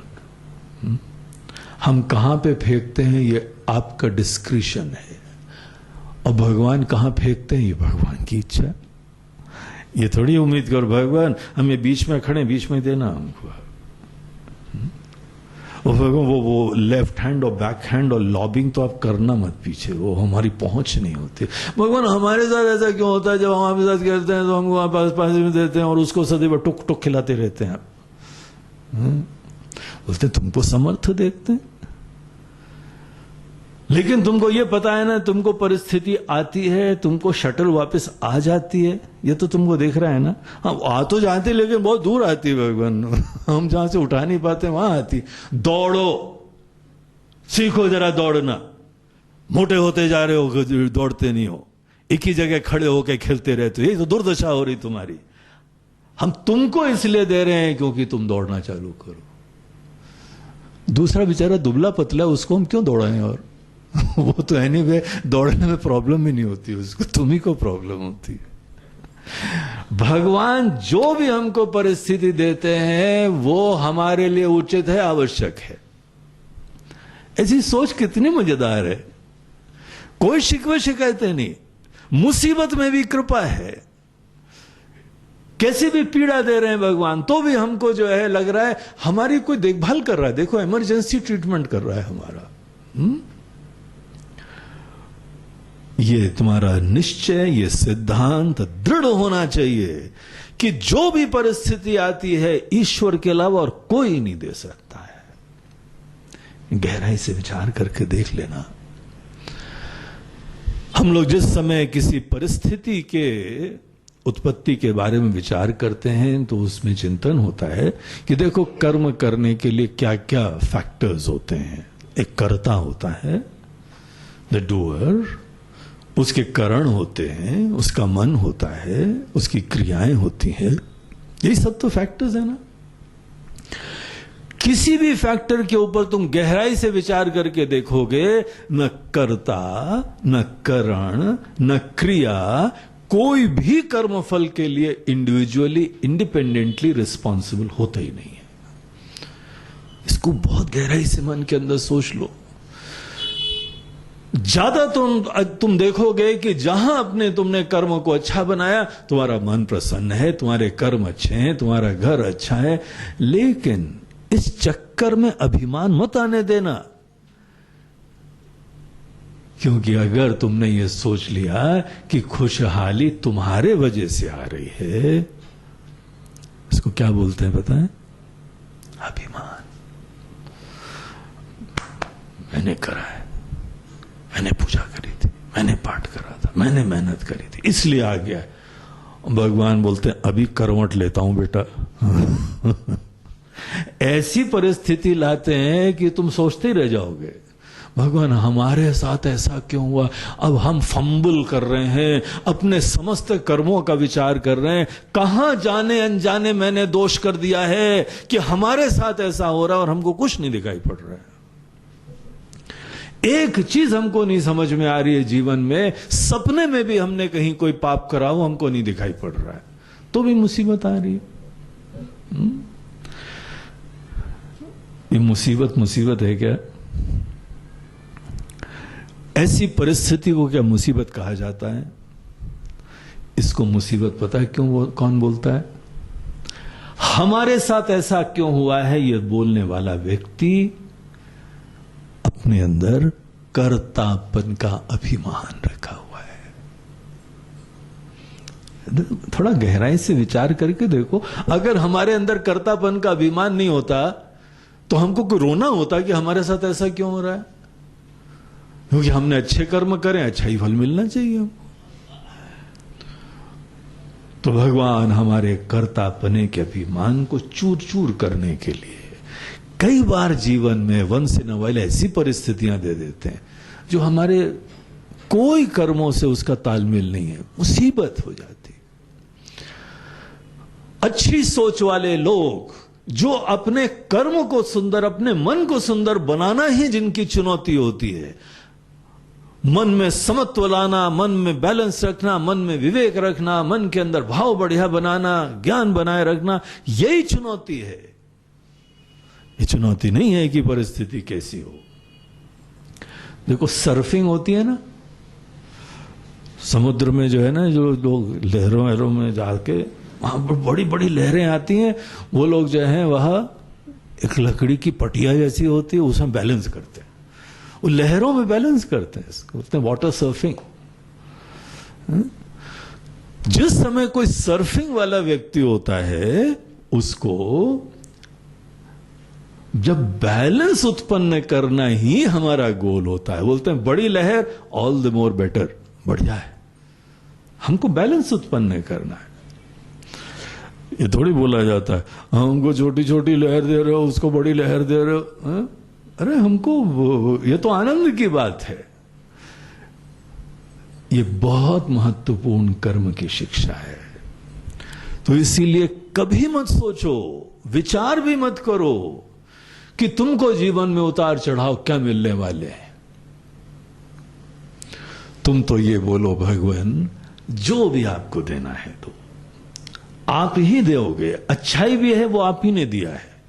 देखो, ऐसी शिक्षा जिसको होती है ना, वो कभी आदमी अभिमानी नहीं होता है, बड़ा विनम्र होता है, कृतज्ञ होता है। हमारी सब खुशियां, सब सफलताएं हमारे वजह से नहीं है, ईश्वर की कृपा है। जो कुछ भी हमको जीवन में प्राप्त हुआ है, सब ईश्वर की कृपा से प्राप्त हुआ है। और अगर हमको कुछ मुसीबतें भी आई हैं, हमारे भगवान ने कुछ आवश्यक समझा होगा। हम कर्म से कर्म फल को कनेक्ट नहीं करें। यद्यपि कर्म का महान योगदान होता है कर्म फल के लाने के लिए, लेकिन केवल तुम्हारे कर्म फल नहीं लाते हैं। हम यज्ञ में आहुति देते हैं, आहुतियों का योगदान होता है, लेकिन केवल हमारी आहुति से फल की प्राप्ति नहीं होती है। यह अभिमान मत रखना। तुम्हारे कर्म तुम्हारे मन को सुंदर करने के लिए होते हैं, फल भगवान के हाथ में। उनको बहुत कुछ देखना है, पूरी दुनिया को देखना है। और अगर तुमको चुनौती लाए हैं, जैसे हनुमान जी को चुनौती दी, दरअसल जिसको चुनौती देते हैं उसके प्रति भगवान के अंदर कोई विशेष आदर का भाव है, समर्थता का भाव है। ये बड़ा केपेबल, सक्षम इंसान है ये, इसलिए हमने इसको चुनौती दी है, क्योंकि इसके पास जब चुनौती जाएगी तो ये उसको सब मैनेज कर लेगा। ये हमारा तुम्हारे प्रति विश्वास का लक्षण है। तुम्ही को क्यों मुसीबत देते हैं? क्योंकि तुमको हम समझते हैं कि तुम ही मैनेज कर पाओगे मुसीबत, बाकी कमजोर हैं। और जितनी बड़ी मुसीबतें होती हैं उतने ही आदमी ऊंचाइयों में जड़ता है। महान व्यक्ति का लक्षण महान चुनौतियों का सामना करना होता है। इसीलिए अगर तुम बड़ी बड़ी चुनौतियों का सामना कर सकते हो, यह तुम्हारी महानता का लक्षण है। यह महानता का लक्षण नहीं है कि तुमको चुनौतियां नहीं मिल रही हैं। तुम्हारा व्यक्तित्व ऐसा हो कि जो तुमको चुनौती मिलती है, जब चुनौती हमारे पास आती है तब चुनौती समझ जाती है कि हमको भी कोई हैंडल कर लेता है। ऐसा व्यक्तित्व हो हमारा, हमारी खुशी हो, हमारी चुनौती हो, हमारा चैलेंज हो, हमारा गोल हो, हमारी प्रायोरिटीज यही हो। कैसा भी चैलेंज हो, जैसे खेल में तुम भैया शटलकॉक नेट के पास फेंको या पीछे फेंको या दाएं फेंको या बाएं फेंको, हम चुनौती रखते हैं। I will try my best. हम कोशिश करेंगे, कई बार नहीं उठा पाएंगे, कोई बात नहीं, आई विल ट्राई अगेन। सतत कोशिश करेंगे। हम कोशिश करते रहे, हमारी पूरी चेष्टा उसमें। इसीलिए भगवान तुमको कैसी परिस्थिति देते हैं इसकी चिंता मत करो। कर्म जो है तुम्हारी परिस्थिति की दरअसल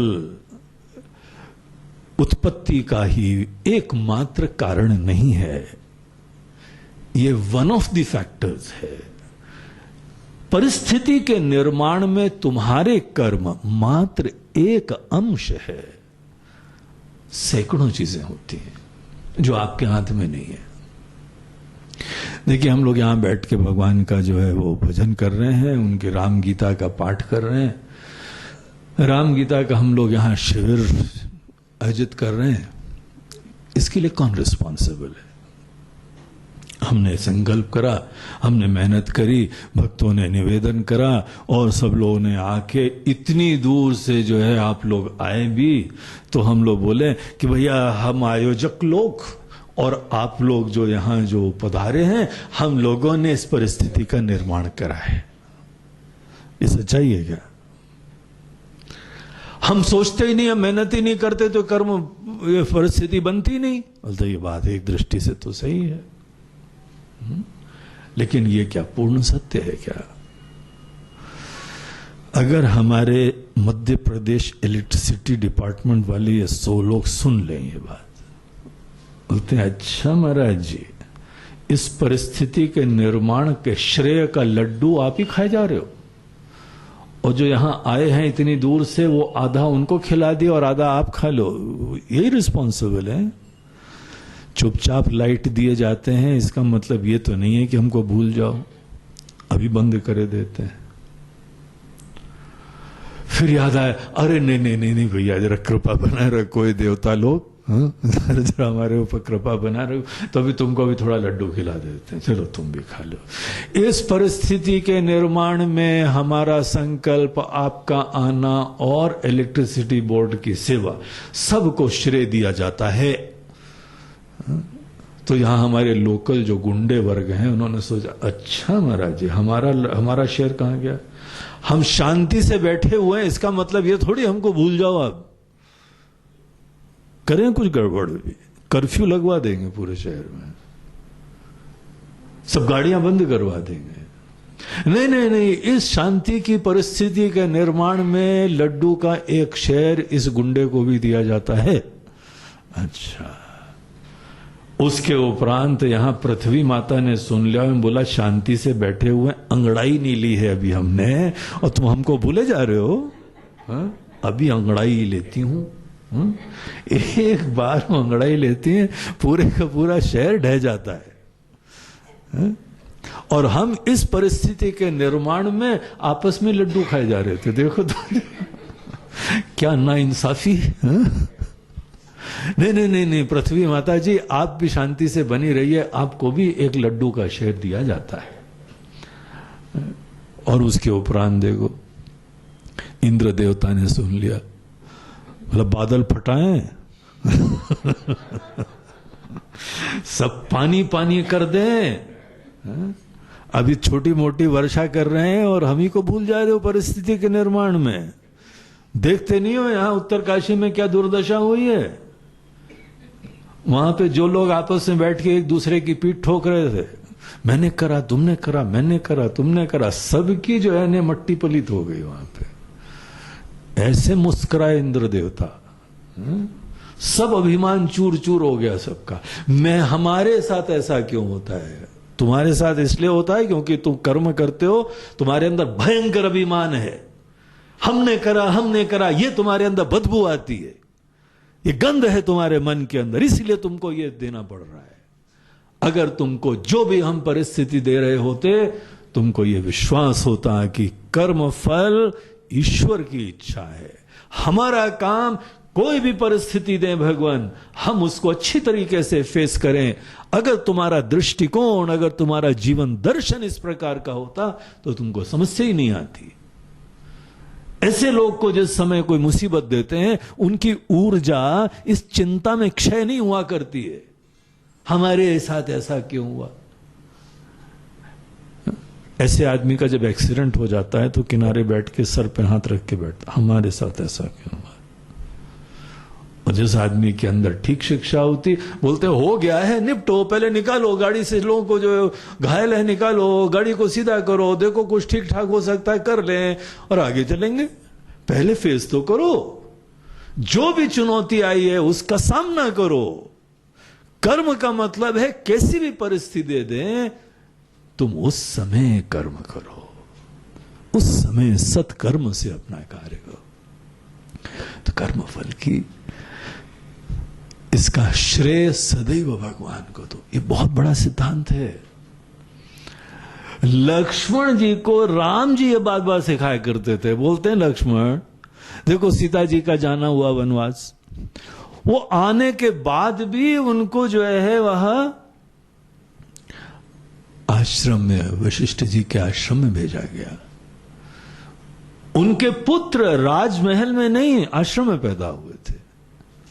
ऐसा क्यों? उन्होंने क्या करा, बेचारी सीता जी। अरे भैया, सत्कर्म करने का मतलब ये थोड़ी है कि कुछ यहां पे राजमहल के रूम का इंश्योरेंस करवाना है? क्या सत्कर्म का मतलब है कि राजमहल में रहने के लिए बीमा का तुम दे रहे हो, किश्त दे रहे हो बीमा की? कर्म है, भगवान 1 महीने की किस्त, दूसरे महीने की किस्त, स्वाहा, तीसरे महीने की किस्त दे रहे हो, बीमा की किस्त दे रहे हो। तुम्हारे पूजा पाठ क्या तुम्हारे भविष्य की बीमा का व्यवस्था है क्या? परिस्थिति का निर्माण करने का श्रेय तुम अपने ऊपर ले रहे हो। इसको तो कर्म का सिद्धांत नहीं बोलते हैं। परिस्थिति सदैव ईश्वर के हाथ में समझो। कर्मण्येवाधिकारस्ते मा फलेषु कदाचन। फल होता है परिस्थिति, फल सदैव परिस्थिति रूप से आता है, और परिस्थिति के बारे में तुमको सोचना भी नहीं चाहिए। यद्यपि तुम एक सोच रखो, लक्ष्य रखो, सुंदर सपना देखो, लेकिन विनम्रता से हर परिस्थिति को ईश्वर का प्रसाद समझो। इतना बढ़िया सिद्धांत है ये कि तुम जीवन में कितनी भी सफलता प्राप्त करोगे, तुम विनम्र रहोगे, कभी अभिमानी नहीं होगे, और तुमको कैसी भी चुनौतियां देंगे तुम घबराओगे नहीं। क्या अद्भुत शिक्षा है। यही 2 चीजें इंसान को मारे डाल रही हैं यहां पे। कोई आदमी सत्कर्म करता है लेकिन ऐसा अभिमानी हो जाता है कि उसके उपरांत कहां से कहां राक्षस बन जाता है इंसान। अभिमान से मारा जाता है वो। मैंने करो, मैंने करो, मैंने करो, ऐसे हवा में, ऐसे गुरूर में। भगवान ऐसे लोगों को फिर उनका अभिमान चूर करना ही है, और करुणा निदान को तो करना ही पड़ेगा अभिमान को चूर। और जहां पे आदमी ने सब परिस्थिति को ईश्वर का ही प्रसाद देखा, वो अपनी ऊर्जा का क्षय नहीं होता है। देखो, कर्म का सिद्धांत एनर्जी का कंजर्वेशन बताता है। ऊर्जा का फोकट में क्षय मत करो चिंता करते हुए। ऊर्जा का संचय करके जो उचित क्षेत्र है उसमें प्रयोग करो। बुद्धिमान आदमी अपने समय और अपनी ऊर्जा का कायदे की चीजों में प्रयोग करता है और एकदम महान हो जाता है।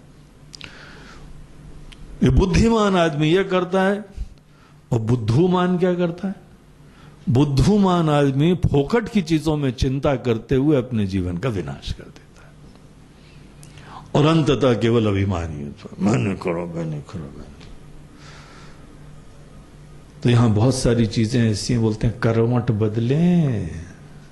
नहीं नहीं नहीं, ऐसे टोन से मत बोलिए भगवान। आप जब ऐसे टोन से बोलते हैं तुमको डर लगने लगता है। ये सब हमारा घर और हमारे लोग, बाकी हमने तो 2-4 चीजें गिनाई हैं अभी भैया परिस्थिति के निर्माण में। क्या पता है आपको? अनंत फैक्टर्स हैं जो इस परिस्थिति के निर्माण में योगदान दे रहे हैं। इस समय हमारा हृदय दुख दुख दुख दुख चल रहा है, तभी तुम बोल पा रहे हैं। हृदय ने आवाज दी, क्या बोल रहे हो? लड्डू खुद ही खा जा रहे हो, थोड़ा हमको भी दो। नहीं नहीं नहीं, आप कायदे से स्वस्थ होके चल रहे हैं ना, इसीलिए तो हम बोल पा रहे हैं, इसीलिए कर पा रहे हैं। फेफड़ा बोलता, किडनी ने भी आवाज दी। अंदर भी क्या कुछ चल रहा है, बाहर क्या कुछ चल रहा है। दुनिया भर की चीजें हमको एक परिस्थिति के निर्माण में योगदान दे रही हैं, और हम सोच रहे हैं हमने अच्छा कर्म करा था, लड्डू चढ़ाए थे, और बिल्व पत्र भी चढ़ाया था, पानी भी चढ़ाया था, भगवान दूध भी था बगैर पानी मिले हुए। और वो हमने आपको जो है सावन के महीने में आपको अभिषेक भी करवाया था भगवान। और हमारे साथ ऐसा क्यों? और पागल आदमी, बुद्धू। ये कर्म जो है तुम करते हो, इसलिए नहीं करना चाहिए कि तुम परिस्थिति की प्राप्ति कर रहे हो। परिस्थिति तो सदैव हमारा तुम डिपार्टमेंट समझो। हमारे डिपार्टमेंट में नो इंटरफेरेंस। तुम्हारा डिपार्टमेंट कर्म को बढ़िया से बढ़िया करना है। हम जो चुनौती देते हैं, तुमको नहीं बोलना है कि आप हमको यहां पे ही शटलकॉक फेंका करिए। यह हमारा डिस्क्रिशन है, हमारी फ्रीडम है, हम कहीं फेंकें। तुम्हारा काम है उठाओ चुपचाप। नहीं उठा पाते, हार जाओ, बाहर निकलो, दूसरे को आने दो। अरे चुनौती का सामना तुमको करना है कि तुमको केवल यही बोलना है भगवान हम खुद अपने कर्म नहीं मैनेज करते, हम आपको मैनेज कर लेते हैं। अनेकों लोग अपने मन को और दृष्टि को नहीं मैनेज करते हैं, देवताओं को मैनेज करते हैं। शनि देवता को मैनेज करने के लिए क्या करना चाहिए? काले घोड़े की नाल की अंगूठी। काला घोड़ा पूरा काला होना चाहिए, ये नहीं है कि कहीं पैच लग गया हो, थोड़ा सा भी सफेद दाग हो गया ना तुम्हारी मट्टी पलित हो जाएगी। पूरा काला घोड़ा ढूंढो, और काले गाय का दूध जो है वो ही केवल लगाना, ढूंढा करो काला गाय। और इस टाइप से लोग जो है वो है मान, अरे आजकल के तो क्या क्या चल रहा है, काला पर्स, हाँ? एक से एक लोग हैं यहाँ पे बताने वाले। ये लोग होते हैं जब परिस्थिति मैनेज करते हैं, ऐसा कर लोगे तो परिस्थिति मैनेज हो जाएगी। एक यहां सोच है, ऐसे लोग हैं जो परिस्थिति को बदलवाने के लिए आपको कुछ न कुछ प्रेरणा देते हैं, लेकिन वो हम लोगों के शास्त्रों का सिद्धांत नहीं है, ये संसारी सोच है। शास्त्र पता क्या बोलते हैं? मन मुकुर सुधारी, अपने मन को सुंदर बनाओ। हम तुमको भिन्न भिन्न प्रकार की चुनौती देंगे, परिस्थिति देंगे, चैलेंजेस देंगे, जो तुम कल्पना भी नहीं कर सकोगे वो भी हम देंगे। कई बार तुमको लगता है कि तुम डिजर्व ही नहीं करते हो, ऐसी तुमको हम मुसीबत भी देंगे। जो भी तुमको हम देंगे, अगर तुम्हारा सुख जीवन में कर्म करने का है, कर्म का एक आनंद होता है, एक अच्छे चैलेंज को डील करने का जो आनंद होता है, जो आदमी ने करा है ना वो समझता है। चुनौती को सामना करने का आनंद, फल का आनंद नहीं। फल तो बहुत ही सुपरफिशियल क्षणिक होता है, एक क्षण का आनंद होता है, लेकिन चैलेंज को फेस करने का आनंद, चैलेंज को फेस करने का आनंद उत्साह से, बुद्धिमत्ता से, सृजनात्मकता से, क्रिएटिवली हम हर परिस्थिति को ऐसे मैनेज करें, ये आनंद बुद्धिमान आदमी लिया करता है। और जो आदमी इस प्रकार की सोच नहीं रखता है, मन में कोई विचार नहीं कर रहा है, उत्साह नहीं हो रहा है, कोई क्रिएटिविटी नहीं आ रही है, बस हमको फल मिल जाए, चोरी चमारी भी चलेगी, दूसरों का भी लूटपाट भी चलेगी। अब चोर आदमी क्या करता है? यही तो करता है ना, मेहनत करे बगैर। दूसरे ने दिन भर मेहनत करी, लाया, और चोर आदमी जाके चुपचाप गाड़ी उठा के भाग जाता। वो भी तरीका है ना, फल प्राप्त कर सकते हैं, बगैर मेहनत के भी फल प्राप्त कर सकते हैं, ये भी एक विकल्प हमारे सामने है। लेकिन ऐसा आदमी का मन सुंदर नहीं होता है, मन की दुर्दशा होती है। इसीलिए जो आदमी बुद्धिमान है, परिस्थिति की सोचो भी मत। क्यों भगवान ने हर मनुष्य को भविष्य के बारे में नहीं बताया हुआ है? क्यों भविष्य अंधकारमय होता है? क्योंकि इसी में हित होता है, इसमें चुनौती होती है, इसमें खुला मन होता है। कैसे भी भगवान परिस्थिति आने दीजिए। जैसे कभी कोई पिक्चर देख रहे हो और सस्पेंस होता हो, उसका मजा है ना। मर्डर स्टोरी है और पड़ोस में बैठा है, हम बताएं उसने मारा है। अरे क्यों कचरा कर रहे हो, दूर बैठो जाके तुम। नहीं हम बताते। उससे सहा नहीं जाता है बेचारे से। उसने मारा देखना उसके घर में वो जो है ना, वो उसने मारा। नालायक आदमी, क्या यार कचरा कर रहे हो, तुमको पता नहीं है कि अंधकार में चलने का क्या आनंद होता है, अज्ञात का सामना करने का क्या आनंद होता है। कुछ भी हो हम उसको फेस करेंगे, हम उसको डील करेंगे। तो महाराज नृग की कहानी इस चीज का सिद्धांत बताती है। बोलते हैं लक्ष्मण, महाराज ने कोई दोष नहीं करा था, सपने में भी कोई गलत काम नहीं करा था, लेकिन उनको सामना करना पड़ा। और अगर महाराज नृग को प्रॉब्लम आई तो ये उनके मन के अंदर दोष का सूचक है। अगर उनके मन में चिंता भी आई, हमारे साथ ऐसा क्यों हुआ, हमने तो सदैव गाय की दानी दिया है और हमको ऐसे ब्राह्मण ही मिलते हैं, फोकट में आरोपण हमारे ऊपर करते हैं। महाराज आपके इंटेंशंस में प्रॉब्लम है, दरअसल आपके अंदर गणित चला करती है। ऐसा आरोपण तुम जानते हो तुम्हारे साथ ऐसा तुमने नहीं करा है, कोई सपने में भी भावना तुम्हारे नहीं थी, लेकिन ऐसे जो हैं लोग तुमको मिलेंगे जीवन में लक्ष्मण। और अगर कोई आदमी क्षुब्ध होता है, देखो महाराज नृग में प्रॉब्लम नहीं थी, वो तो चुपचाप बन भी गए।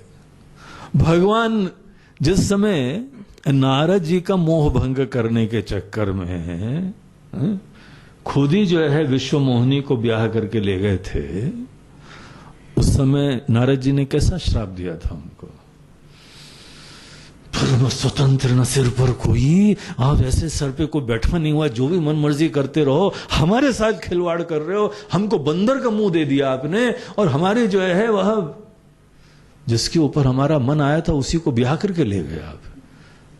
हमारे साथ ऐसा षड्यंत्र, जाओ बंदर की मदद लेना, तुम्हारी जो है अपनी बीवी के लिए तुमको मुसीबत होनी पड़ेगी और ये कोई उठा ले जाएगा, ऐसा तुमको पीड़ा पता लगेगी, पत्नी की पीड़ा क्या होती है। नारद जी ने भगवान को श्राप दिया, जिनका भजन कराया करते थे उन्हीं का लेफ्ट एंड राइट ऐसा श्राप दिया। भगवान शांति से बैठे रहे, बोला एनीवे हमको तो जाना ही था, यहाँ काफी हमारे एजेंडा काफी रेडी थे, रावण भी आ चुका है और देखो ये भक्त लोग भी कैसी, इसमें भी कृपा है। ये बड़ी विचित्र बुद्धि है, ऐसे लोग जीवन में जो सब चीजों में कृपा देखते हैं ना, उनको कोई तोड़ ही नहीं पाता है। भगवान कभी कोई टेंशन भी नहीं आया, हमको ऐसे ही भक्त क्यों मिलते हमको श्राप दे रहे हैं, यार देखो इनकी सेवा करते रहो, इन्हीं से श्राप भी झेल लो। कोई एक शब्द नहीं। भगवान ने मुस्कुरा के बोला ठीक है तथास्तु, ऐसे ही होगा, तुमने बोल दिया ना नारद, हमको अपनी पत्नी के लिए जो है विह्वल होना पड़ेगा, विलाप करना पड़ेगा, हमको स्वीकार है। बंदर की मदद, ओके एक्सेप्टेड, तुम्हारे वचन को हम स्वीकार करते हैं। भगवान में कोई टेंशन नहीं आया।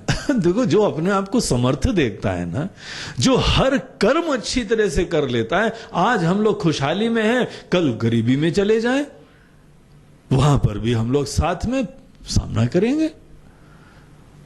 सीता जी में भी यही दृष्टि थी। जब भगवान राम जा रहे थे वनवास में, तो बोलते हैं कि तुम यहीं रहो। नहीं भगवान, हम क्या रहे यहां पे, हमारी तो खुशी, कैसी भी चुनौतियां हो वहां आपकी सेवा करना है, हमको उसका आनंद आता है। इसीलिए कोई चिंता नहीं है, घर हो, गाड़ी हो, घोड़ा हो, तभी हम सेवा करेंगे। कंडीशनल सेवा नहीं है, अनकंडीशनल सेवा है। सेवा का आनंद है, कर्म का आनंद है। हम ये सोचेंगे भी नहीं कि ऐसा क्यों हुआ, क्योंकि हम जानते हैं कि किसी फल की प्राप्ति के लिए अनंत फैक्टर्स होते हैं। कभी हम अभिमान नहीं रखेंगे, हमने कर्म करा है इसलिए देखो ये घर बार कितना अच्छा चल रहा है, क्योंकि हमने मेहनत करी है। जरा संभल के बोलना ऐसी चीज है। भगवान को अभिमान बिल्कुल पसंद नहीं है, और भगवान जिस चीज का अभिमान करोगे ना उसको खत्म कर देते हैं। बड़े डेंजरस हैं इस मामले में भगवान। हमने मेहनत से घर बनाया, भगवान बोलते हैं जरा इस घर को नक्शे में बताओ कहां है, उधर से रोड निकलवा देते हैं। ये घर कहां है, ए मिग 21 कहां घूम रहे हो, जरा तुम इधर लाओ, इस घर का निशाना लगाओ। जो जो आदमी अभिमान करता है ना, भगवान सेलेक्ट करके ऐसे लोगों के जीवन में मुसीबत लाते हैं। ये जीवन का सत्य है। और देखो दोनों भाई लोग कैसी गंभीर चर्चा करा करते थे बैठ के। भाई हो तो ऐसे ही हो, जहां कोई बैठे तो ये नहीं है कि भगवान कौन सी पिक्चर चल रही है आजकल, उसमें गाना वाना कौन सा है, कुछ नहीं। राम जी और वो, ये नहीं है कि वो कल वो जो नर्तकी आई थी कैसी सुंदर थी भगवान, वो भी चर्चा कर सकते हैं, क्योंकि राजाओं के पास तो बढ़िया नर्तकियां और संगीत और ये सब चले ही करता होगा ना। कुछ चिंता नहीं, कोई चर्चा नहीं। ऐसे जीवन के गंभीर विषयों पे विचार चल रहा है, जिससे कि उनके मन की ये एक गठान निकल जाए, एक नासमझी। अज्ञान हम सबके अंदर होता है, हमारा काम अज्ञान को धीमे धीमे दूर करना होता है। इसीलिए कर्म में सदैव ये ध्यान रखो कि कोई भी चुनौती क्यों ना आए, पूरा ओपन माइंड रखो, कुछ भी हो सकता है, और जो होता है ईश्वर इच्छा से होता है, और जैसा भी होता है उसमें हमारी चुनौती, हमारा कर्तव्य, हमारा चैलेंज केवल उसको डेक्सटेरिटी के साथ फेस करना होता है। पूरे उत्साह, निष्ठा, हमारी बुद्धि, हमारा भाव, हमारी प्राथमिकता समस्त चुनौतियों का सामना करने का आनंद है। ये बुद्धिमान व्यक्ति है, ये सत्संगी व्यक्ति है। इस इंसान को कितनी भी सफलता देते जाओ, कमल की फूल की तरीके से छूता रहेगा ये इंसान। और इस इंसान को कितनी भी मुसीबत दे जाओ, ये टूटेगा भी नहीं, ये अपनी ऊर्जा का क्षय नहीं करेगा, ये उस राख से भी आशियाना बना देगा। जो टूटता नहीं ना, वही तो सब काम करता है। तो ये बहुत महत्वपूर्ण सिद्धांत है।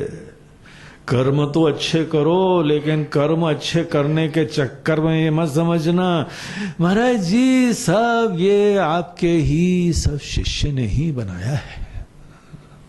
अच्छा, ये कब से हमारे शिष्य लोग कर्म फल का निर्माण करने लगे भैया? भूल गए क्या कि फल तो सदैव भगवान देते हैं? नहीं नहीं, वैसे तो भगवान देते हैं, मगर ऐसे तो ये आपके सेवक नहीं बनाया है भगवान। अरे नालायक, परिस्थिति हमारा सेवक नहीं, हमारे भगवान बनाते हैं। मूर्ख, जो भी परिस्थिति आती है ईश्वर इच्छा है। कभी तुम्हारे मन के अंदर यह सोच भी नहीं आनी चाहिए कि तुमने किसी परिस्थिति का निर्माण करा है। अभिमानी इंसान होता है वो, और मर जाएगा वो आदमी, कभी बढ़ नहीं पाएगा वो इंसान।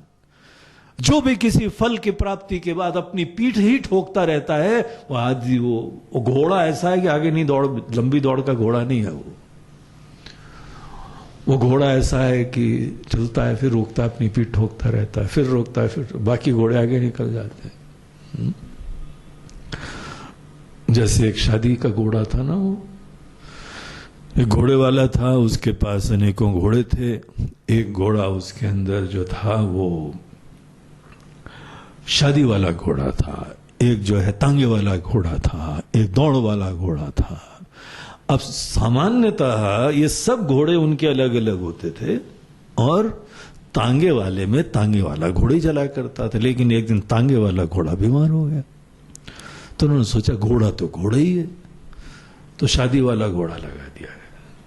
अब शादी वाला घोड़ा जब चलता है ना, तो तांगे में सब लोग बैठे, और सब किसी को ट्रेन पकड़नी थी, तो और वो 2 मिनट 10 कदम चले, रुक जाए, फिर तांगे वाला उतरे, सामने थोड़ा ठुमका मारे और फिर आगे चले। फिर उसके बाद 10 कदम चले, फिर रुक जाए, फिर वो जो तांगे में बैठे थे बोलते यार ये क्या हो गया, ये हमारी ट्रेन छूटी जा रही, तो नाचते रहो। वो क्या करे महाराज जी, ऐसी ट्रेजेडी हो गई, हमारा तांगे का घोड़ा बीमार है, ये शादी वाला घोड़ा ले आए। तो जो आदमी एक कर्म करे उसके बाद उसने पीठ ठोकता रहे, वो आदमी लंबी दौड़ का घोड़ा नहीं है। इसी लंबे दौड़ के घोड़े कौन होते हैं? जो इंसान जीवन में कर्म फल क्या आ रहा है सोचते भी नहीं है, भगवान आंदो आंदो आंदो। ये आंदो शब्द यहाँ का काफी कॉमन वर्ड है। यहाँ पे बस वाले जो है ना, वो जिस समय कोई रिवर्स करता है बोले हाँ देखना भैया पीछे ठीक है, आंदो आंदो आंदो, पीछे लड़े धम बस। बोलते हैं आंदो। अब उसी प्रकार से जो ऐसा भक्त है जो भगवान से बोलता है भगवान आपको जो देना है तो, हमको मुसीबत होगी, हमको चुनौती होगी, जहां जाएंगे लफड़े हो सकते हैं, जहां जाएंगे मुसीबत हो सकती है, जहां जाएंगे कहीं पे कोई ट्रेजेडी हो सकती है, भगवान आन दो। जो भी आता है आन दो, निपटेंगे। हमको चुनौतियां निपटने का आनंद आता है। ये रस, ऐसे रसिक हो जाओ तो तुम बड़े बड़भागी हो। चुनौतियों का सामना करने के रस के रसिक हो जाओ, ये पुण्यात्मा लोगों का लक्षण होता है। थोड़ा शांति से आराम से बैठने का आनंद होता है, वो रसिक मत होना, वो घातक है। ये सब मजा मजा चल रहा है, घर में सब ठीक ठाक है, बच्चे भी अच्छे, बहू भी अच्छी है, सबसे बड़ा क्रिटिकल इशू है, वो भी अच्छी आ गई है, सब अच्छे हो गए हैं, उसका बड़ा आनंद आ रहा है। बोलते हैं ये घातक है आनंद, तुम्हारी हम फ्यूचर देख रहे हैं, इतनी ट्रेजेडी से युक्त है तुम्हारा फ्यूचर, फुरसाइट रखो जरा। पराधीन सपने हूं सुख नहीं, ये पराधीन है ना इन चीजों पे, कंगाली है इसके जीवन। इसीलिए जो भी परिस्थिति आए, किसी का स्वभाव ऐसा है, किसी के आचरण ऐसे हैं, किसी का रोग ऐसा है, और किसी के बॉस ऐसे हैं, और किसी का कर्म ऐसा है, और किसी जब जब जाता गाड़ी छूटती है बोलते हैं कर्म ऐसे, किस्मत ऐसी, कोई problem, I will face it. हम सामना करेंगे। चुनौतियों के सामना का आनंद ही कर्म का सात्विक आनंद होता है। फल का आनंद राजसी आनंद होता है, निष्क्रियता का आनंद तामसी आनंद होता है। कुछ नहीं करने में जो मजा आता है ना, उसको तामसी आनंद बोलते हैं। केवल अनुकूलता, सफलता और इस चीज का आनंद आता है, उसको राजसी आनंद बोलते हैं। और सत्य कर्म, चुनौती का सामना करना, उसको सात्विक आनंद बोलते हैं। इसीलिए सात्विक आनंद, चैलेंजेस क्रिएट करो, चैलेंजेस कुछ नहीं हो तो क्रिएट करो चैलेंजेस, नई नई चीजों को सीखते रहो, चुनौती लो, कर्म का आनंद लो, खुद भी कर्म का आनंद लो, किसी के भी कर्म को आनंदित होने की प्रेरणा दो, शिक्षा दो। और कर्म में विक्षेप मत उत्पन्न करो, कर्म करवाना, शांति से देखो कर्म कर रहा है, कोई बच्चा कर्म कर रहा है, खूब बढ़िया कर्म का, चुनौतियों का आनंद उसको, और बड़ी बड़ी चुनौती दो, बड़े बड़े गेम्स लाके दो, बड़े बड़े पजल्स लाके दो, कुछ कंप्यूटर गेम्स दो, और ज्यादा हो जाए तो पूरा कंप्यूटर के सॉफ्टवेयर ही दे दो, समझ में नहीं आता है कुछ, तो चुनौती है। चुनौतियों का आनंद, चुनौती को फेस करने का आनंद होना चाहिए, ये सात्विक आनंद है। और पता है ऐसे लोग जो कैसी भी चुनौती हो उसमें कर्म का आनंद जो लेते हैं, उनके जीवन में भगवान के प्रति कोई शिकवे शिकायतें पास होती नहीं है उनके पास। कैसी भी भगवान ने मुसीबत दे दी, हमको क्यों मुसीबत दे रहे, ये जनरली राजसी आदमी होता है ऐसा बोलने वाला, जो राजसी सुख की प्राप्ति के लिए ही ज्यादा प्रवृत्त होता है, उसके ये शिकवे शिकायतें होते हैं, हमारे साथ क्यों रहे। तो ये वास्तविक सुख से वंचित है। जो भी होता है देख लेंगे, फेस कर लेंगे, मुसीबत होगी कोई बात नहीं, एनीवे हमको तो चुनौती चाहिए, चुनौती का सामना ही हमको करना है। असली सुख चुनौती का सामना करना होता है। वो असली सुख नहीं होता है कि सब व्यवस्था है, असली सुख चुनौती का सामना है। तो ऐसी बढ़िया बढ़िया शिक्षा राम जी लक्ष्मण जी को दे रहे हैं। सौमित्रिना पृष्ठ उदार बुद्धिना, ये बड़े सुंदर बुद्धि वाले लक्ष्मण जी भी, सौमित्रिना उदार बुद्धिना, सौमित्रिना खुद भी बड़े उदार बुद्धि के बड़े सेवक हैं।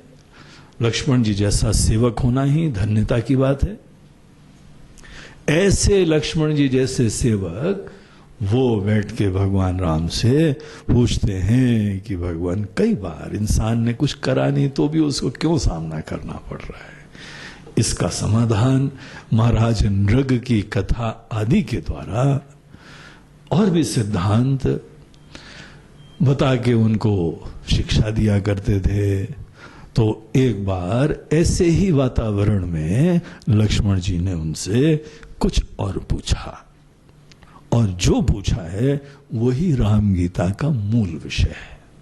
अभी तो भूमिका है, अभी तो दोनों भाइयों का जो है वो व्यक्तित्व और उनका आपस में आदान प्रदान का जो विषय चला करता था, मात्र उसके ऊपर ट्रेलर था ये।